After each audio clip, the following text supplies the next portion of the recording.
Dans le cadre du webinaire Pratiquer la recherche en provenance, je souhaiterais revenir sur deux expériences en tant que chercheuse dans ce domaine. La première expérience a été menée à la direction de la culture de la province sud de Nouvelle-Calédonie, aujourd'hui appelée la direction de la culture, de la jeunesse et des sports, qui est située à Nouméa. Cette direction, qui est une entité administrative et non une institution patrimoniale, a la tutelle de quelques établissements culturels et patrimoniaux installés en province sud de Nouvelle-Calédonie.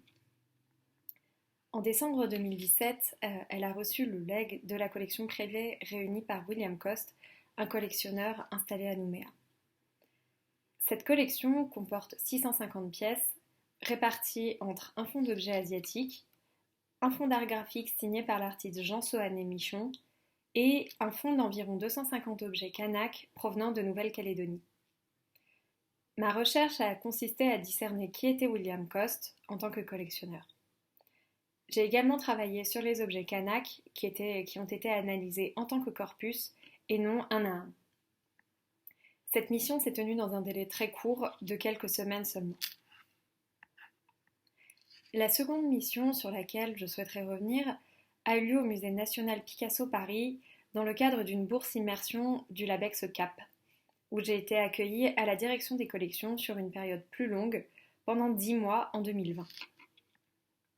11 objets originaires d'Afrique et d'Océanie ayant fait partie de la collection personnelle de l'artiste sont aujourd'hui conservés par le musée Picasso. La plupart de ces objets sont entrés dans les collections publiques par la dation de la famille de l'artiste, validée en 1979. J'ai alors travaillé à une meilleure documentation des provenances de ces objets en effectuant une synthèse des sources déjà disponibles. J'ai aussi tenté de mieux cerner les réseaux entourant Picasso afin d'entrevoir auprès de qui il effectuait ses acquisitions et par quelle modalité d'échange. Bien que ces deux expériences soient relativement différentes, quelques points communs peuvent ressortir. Tout d'abord, elles abordent des collections rassemblées à l'initiative de personnalités individuelles et composées en grande majorité d'objets acquis sur le marché de l'art, puis entrés dans le domaine public à la mort de leurs initiateurs.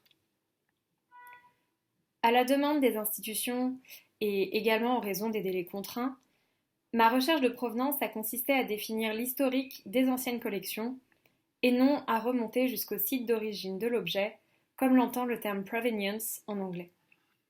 Je ne peux donc pas m'attarder ici sur ce type de recherche qui a véritablement ses propres caractéristiques. Dans mes propres expériences, on voit se dégager également deux phases de recherche.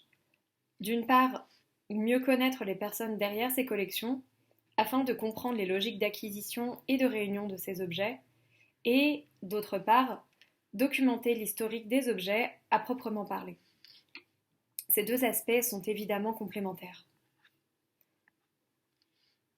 Dans les deux cas, la base de mes informations relevait d'archives constituées et conservées par les deux collectionneurs eux-mêmes, qui ont été versées aux collections publiques de manière attenante aux objets, ce qui est une chance, même si elles ne peuvent pas toujours répondre à l'ensemble des questions posées par les recherches de provenance.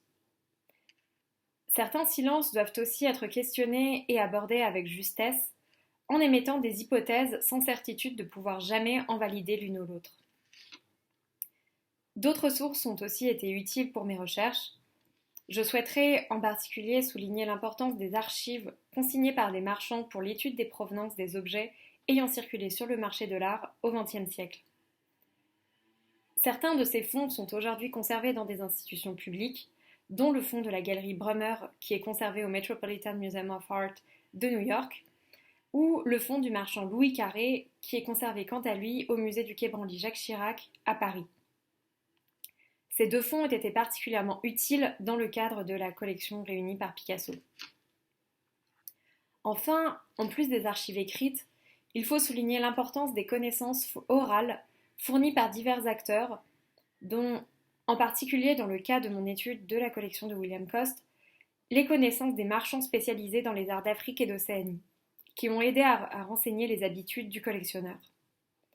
Les chargés de fonds de collection ou d'archives sont également d'importants témoins des circulations d'objets et du savoir, Leurs paroles, qui ne sont pas toujours consignées, gagneraient véritablement à être mieux valorisées pour de telles recherches qui deviennent fondamentales pour les collections privées et publiques.